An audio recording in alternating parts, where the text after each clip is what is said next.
안녕하십니까. 신의균의 국방TV 시큐리티 뉴스입니다. 자, 오늘도 우크라이나 전황 알려드리도록 하겠습니다.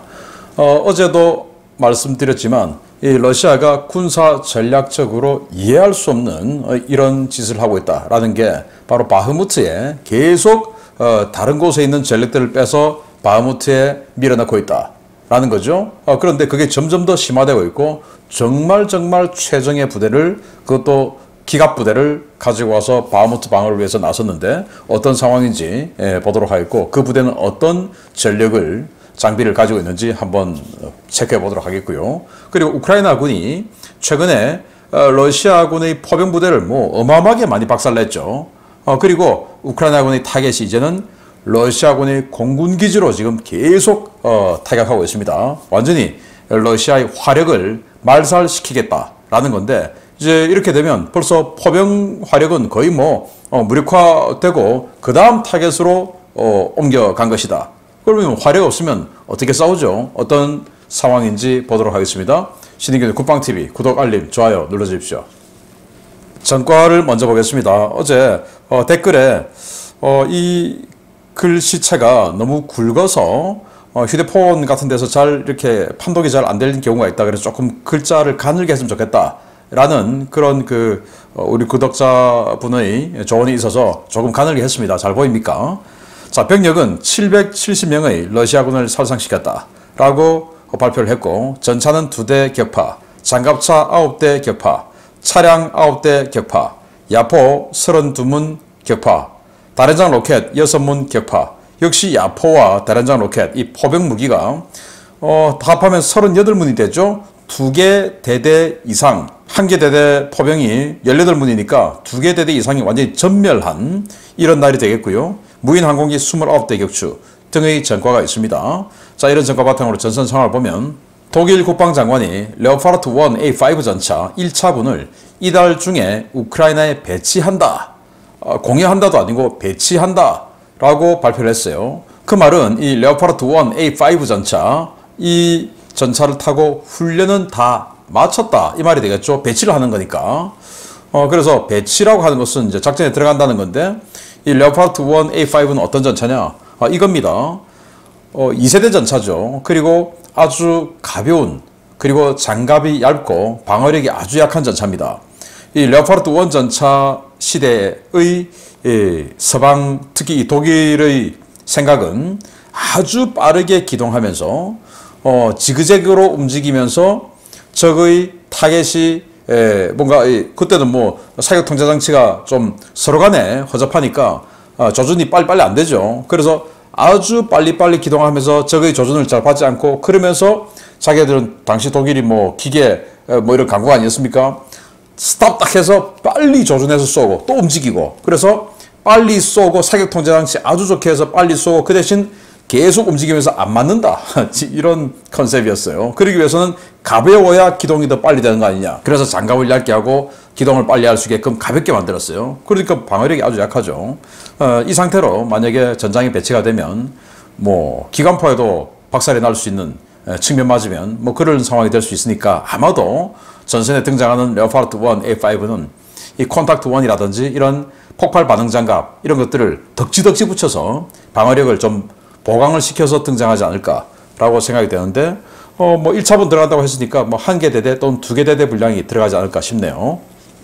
젤렌스키 대통령은 ESSI, 그러니까 European Sky Shield Initiative, 유럽 17개국이 모여서 연합 합동 방공 시스템, 우크라이나 보니까 미사일 어마어마하게 두들겨 맞더라. 그래서 우리도 동맹국들끼리 카치 MD 미사일 방어 시스템 구축해야 된다. 프랑스는 빠지고, 우리는 후방이니까 안 해. 프랑스 빠지고 독일을 비롯한 이 전방 지역에, 즉 러시아와 마주보고 있는 전방 지역에 있는 17개국이 유로피안 스카이 실드 이니셔티브를 해요. 그러니까 젤렌스키 대통령은 그 시작은 우크라이나가 돼야 된다. 아니 지금 독일은 에로 3 들어가고 이러 하는데, 그게 아니고 지금 우크라이나가 더 중요한 거 아니냐. 우크라이나에 먼저 방공무기를 달라 이렇게 요청을 했고요.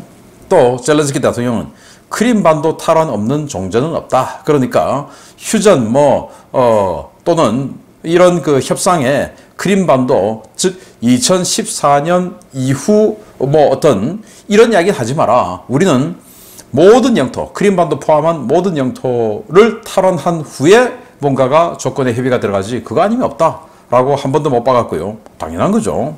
정말 놀라운 건데 러시아가 우크라이나 아동 70만 명을 보호 중에 있다라고 주장했어요. 아니 보호라고 하는 것은 길 잃은 뭐 이런 아이들을 데리고 가서 보호해 주는 거 이게 보호지. 납치해 와서 또는 그 부모들을 죽이고 뺏어오는 이게 보호입니까? 납치 유괴죠. 그런데 정말 더 놀라운 것은 70만 명이나 된다 이거예요. 아니 남의 나라 어린이를 왜 70만 명이나 잡아옵니까? 이 어린이들도 부모가 반드시 있을 텐데 그러면 그 어린이들의 부모 140만 명을 죽였단 말입니까? 근데 지금 우크라이나 민간인 140만 명이 죽었다는 그런 통계는 없죠. 그 정도로 많이 죽진 않았죠, 민간인이. 그러면은 남의 아이를 뺏어왔다 이거 아닙니까? 상당수는 부모를 죽이고 데려왔겠지만 상당수는 뺏어서 왔다 이거 아니겠습니까? 도대체 뭐 하는 짓인지, 목표가 뭔지, 목적이 뭔지. 그래서 우크라이나의 미래를 말살시키고 자신들의 미래가 될 수 있는 청년들이 지금 전부 다 전장에 가서 사그라들고 있으니까 자신들의 미래 세대 확보를 위해서 남의 아이를 지금 뺏어오는 건지. 그러면 이 아이들도 영 뭐 아주 어린 애기들은 모르겠지만 그래도 어린이쯤 되면 자기 친부모를 다 기억하죠. 그런데 세뇌를 시키겠죠. 네 부모들은 우크라이나 나치들이 죽였어.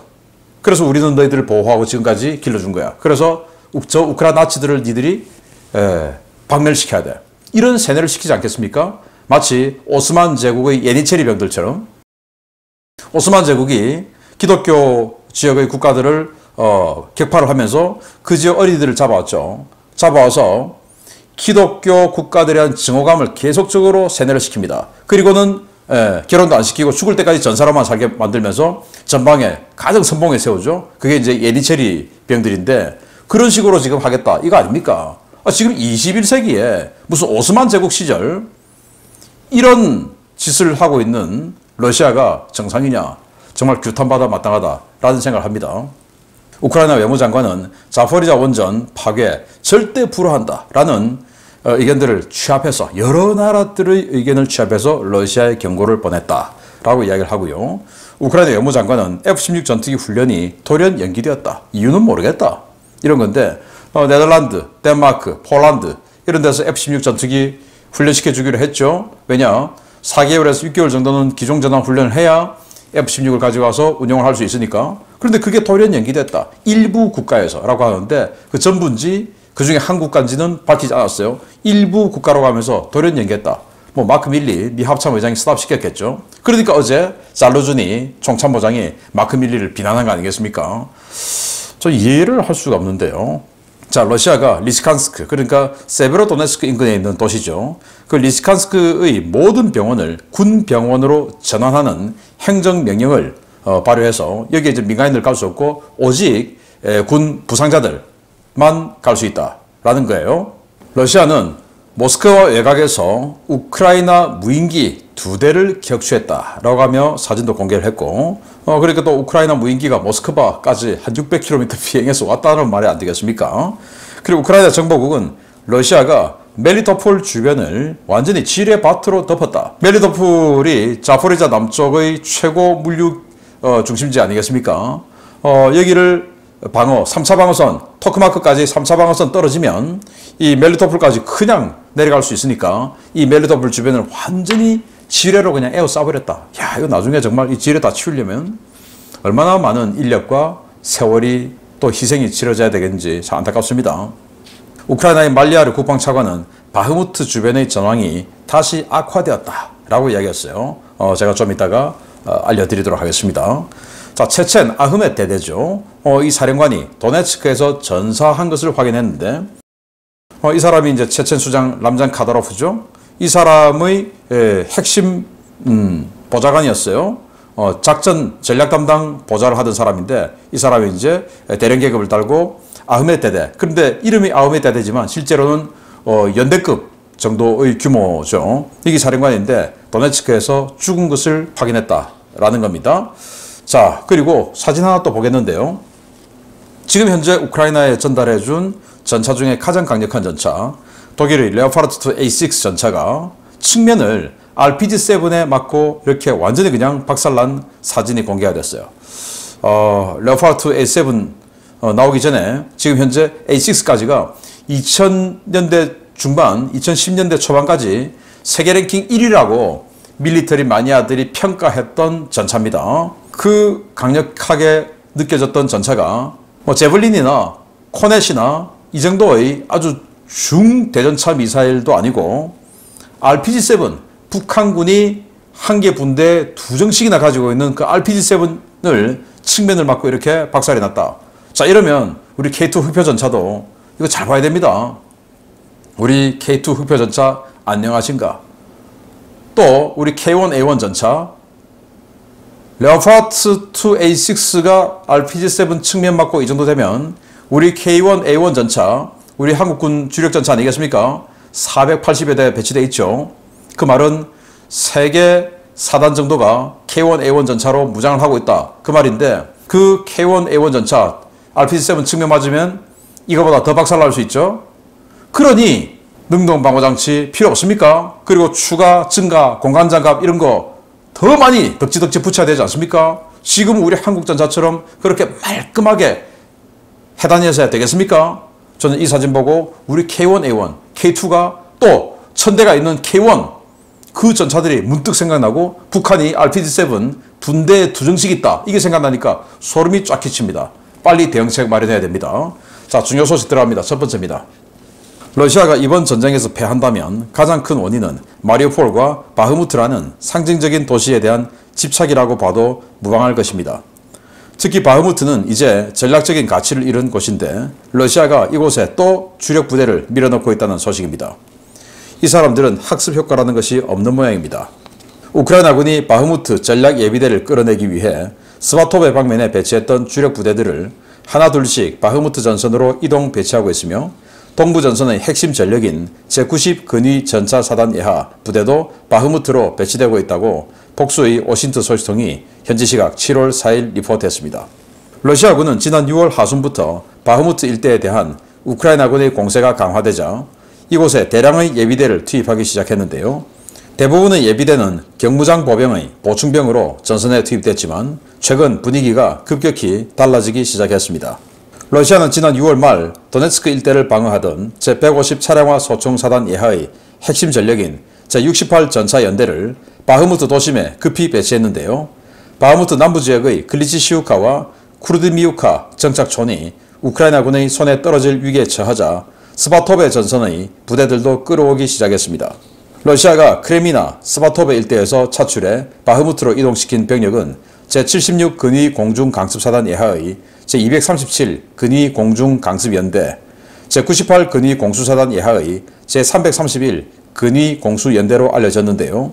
현지 시각 7월 3일부로 제90 근위 전차사단 예하의 제80 전차연대도 바흐무트 전선에 등장했습니다. 이 부대는 지난달 초 예하 대대 중 하나가 T-90M 전차를 수령한 것으로 확인된 러시아군 최정예 기갑 전력 중의 하나인데요. 바흐무트 도심에서 남쪽으로 약 8km 떨어진 안드리우카 정착촌 서쪽에 연대 전력 일부를 전진 배치한 것이 확인되었습니다. 러시아가 제80 전차 연대를 바흐무트 남쪽에 급히 배치한 것은 최근 바흐무트 남서부 이바뉴스케 일대에 배치된 우크라이나군 제17 전차여단 때문인데요. 이 부대는 T-80BV 전차와 M109L 자주포로 무장하고 있어 러시아 밀 블로거들 사이에서는 우크라이나군의 바흐무트 남부지역 돌파전이 임박했다는 관측이 나온 바 있습니다. 러시아가 바흐무트 지역에 정예 전력을 이처럼 대규모로 투입한 것은 우크라이나군의 공세가 강화되며 바흐무트가 포위될 위기에 빠지면서 급격히 악화된 러시아 내부 여론 때문입니다. 푸틴의 핵심 지지 기반인 국수주의 세력과 극좌 전체주의 세력은 최근 군부에 대한 비난 목소리를 키워가며 바그너 그룹이 애써 점령한 바흐무트를 무능한 군부가 우크라이나에 내줄 판이라고 성토하고 있습니다. 문제는 바흐무트 사수를 위해 러시아가 동부 전선의 주력 부대를 빼내면 아직 투입되지 않은 우크라이나 전략 예비대 운신의 폭이 크게 넓어진다는 것인데요. 정치에 함몰되어 같은 실책을 반복하는 러시아군 정말 구제불능인 것 같습니다.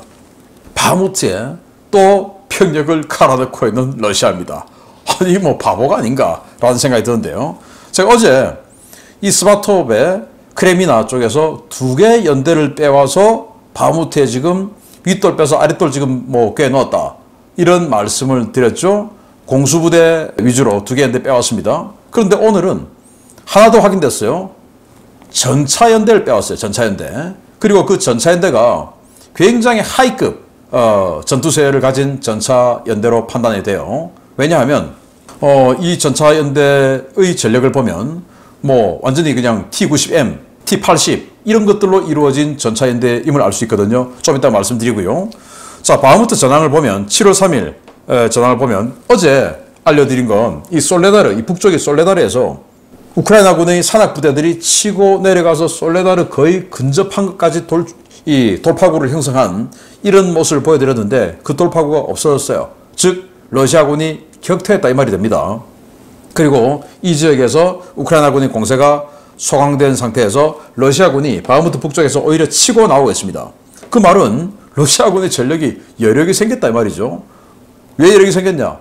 보셨다시피 그런 식으로 위에 있는 스바토베 크레미나에서 전력을 빼서 3개 연대를 가져왔으니까 한 개 사단급이 증원됐다, 그 말 아니겠습니까? 그것도 에이스급 전차연대 그리고 에이스급 보병부대 공수군들이니까 우리 지금 공수부대들 아닙니까?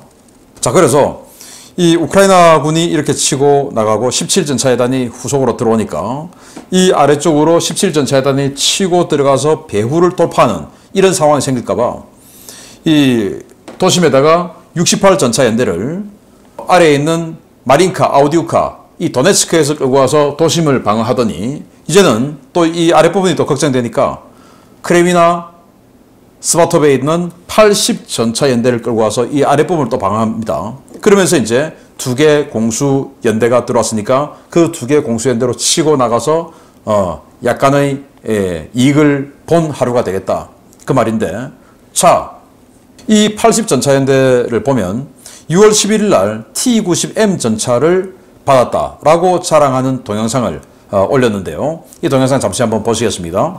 자, 보시면 T-90M 전차 확인을 할 수가 있습니다. 그래서 뭐 한 바퀴 삥 돌면서 T-90M 전차 보여주는데 이게 23년 6월 11일입니다. 한 달 전이죠.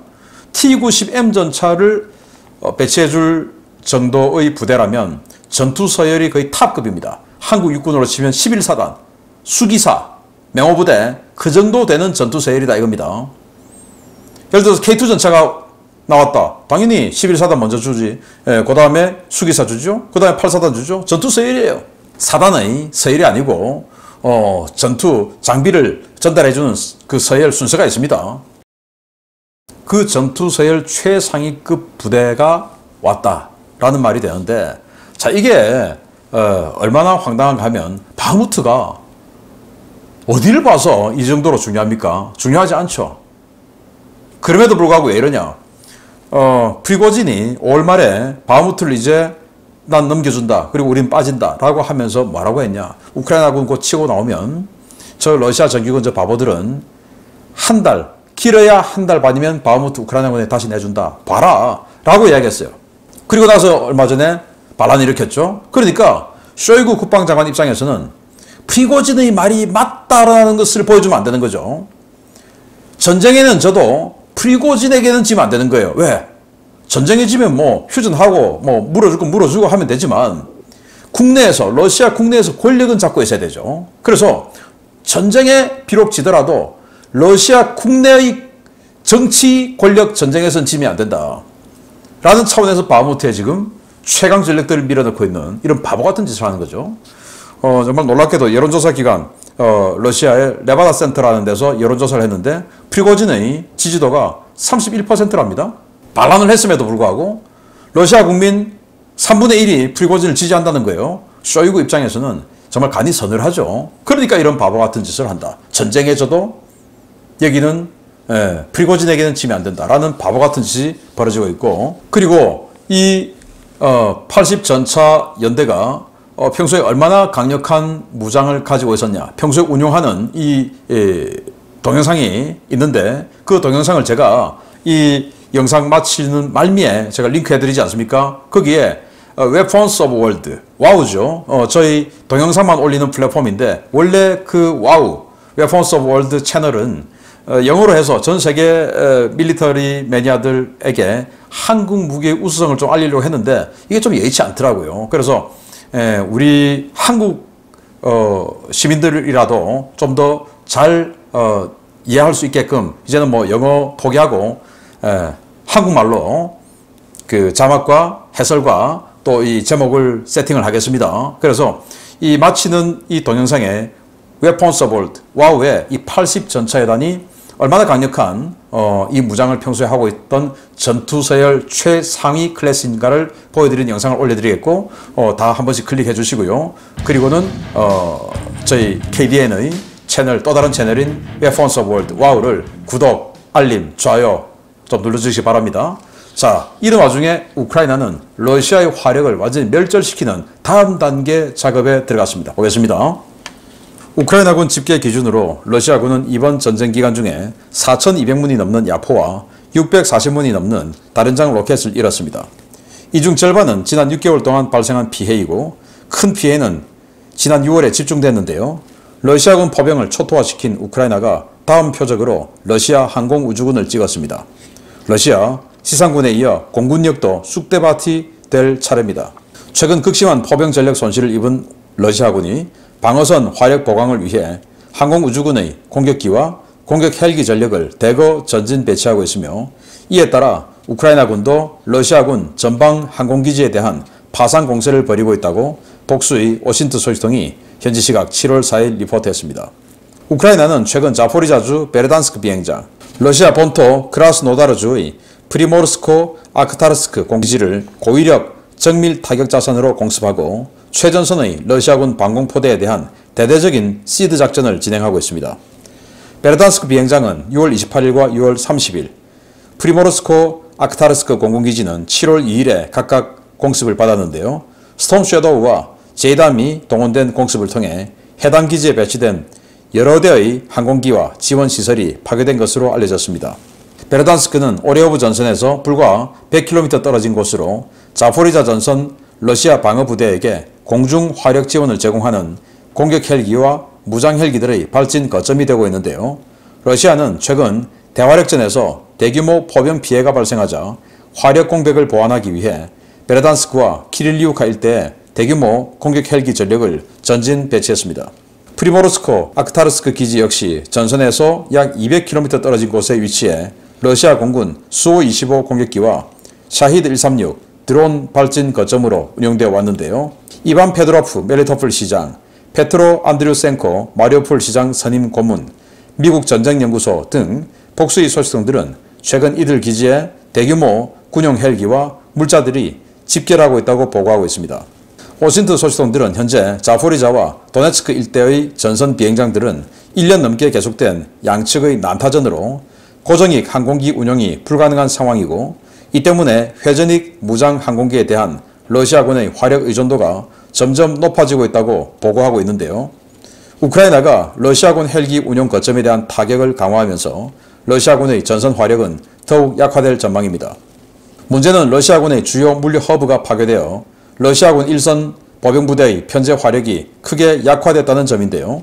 이 때문에 각 전선의 참호 속 러시아군은 제대로 된 대전차 화기나 화력 지원도 없이 소총만 들고 싸우며 우크라이나군의 참호 소탕전에 무기력하게 제압되고 있습니다. 참호전은 공격과 방어 어느 쪽이든 화력 우위에 있는 쪽이 승기를 잡을 수밖에 없는데요. 포병 자산이 거의 바닥난 러시아, 공군력까지 소진되면 이젠 인해 전술 말고는 방법이 없는 것 같아 보입니다. 네, 이 사진은 정말 이해할 수 없는 사진인데 러시아군 장교가 헬기를 타고 이륙하면서 촬영한 공개한 영상 중에 캡처한 겁니다. 그러면서 이 헬기, 이게 하인드 헬기로 보이는데 공격 헬기가 완전히 그냥 박살났죠. 그 박살난 걸 보여주면서 이렇게 공격받았다 라고 하는 걸 왜 올리는지 모르겠어요. 러시아군 장교가. 아무튼 이렇게 해서 공군기지가 타격받고 있다. 여기가 이제 베르단스크 인근에 있는 그 공군기지라고 합니다.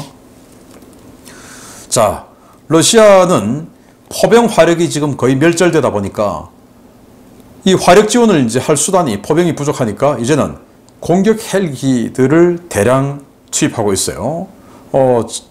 얼마 전까지만 하더라도 공격 헬기가 자산이 이제 고가치 자산이고 한번 격추되면 데미지가 크고 하다 보니까 잘 투입을 안 했는데 이제는 화력이 없으니까 공격 헬기를 마구마구 투입하고 있어요. 그래서 어제 알려드렸던 것처럼 이 벨리카 노보시카 축선에서 카모프 52 공격 헬기가 정말 우습게도 대전차 미사일인 제블린에 격추가 됐다고 합니다. 그 정도로 저공 비행을 하다가 두들겨 맞았는데 그런 식으로 공격 헬기를 보시다시피 이렇게 야전에서 운영을 하는데 여기 뭐 보면 이 헬기 저 헬기 다 있어요. 이것도 제가 마칠 때 Weapons of World 와우 채널에 이 동영상, 이 기지 운영 동영상을 한번 올려드리겠는데 러시아가 이제 기지가 없다 보니까 야전에서 이런 대규모 헬기 기지를 운영하는 이런 모습을 볼 수 있는데 Weapons of World 와우 클릭 한번 해주시고 구독해 주시기 바랍니다. 자, 그래서 우크라이나는 이제는 포병 계속하면서 자 추가로 비행장들을 이렇게 때리는 거야 하면서 비행장을 계속 때리고 있어요. 왜? 비행장에서 헬기들이 이제 화력 지원을 오니까 이런 식으로 해서 이제 앞으로는 비행장마저도 파괴되고 그래서 파괴되다 보니까 야전에서 지금 러시아가 아까처럼 운영을 하고 그런 것들까지도 파괴하고 이러면 이제 화력 없죠. 화력 없으면 참호에서 어떻게 버틸까요? 이런 러시아군의 상황 알려드렸습니다. 계속 알려드립니다. 신인균의 국방TV, 군사TV에서 새로 운영하고 있는 Weapons of World 와우 클릭해 주시고 구독, 알림, 좋아요 눌러주십시오. 마치겠습니다. 감사합니다.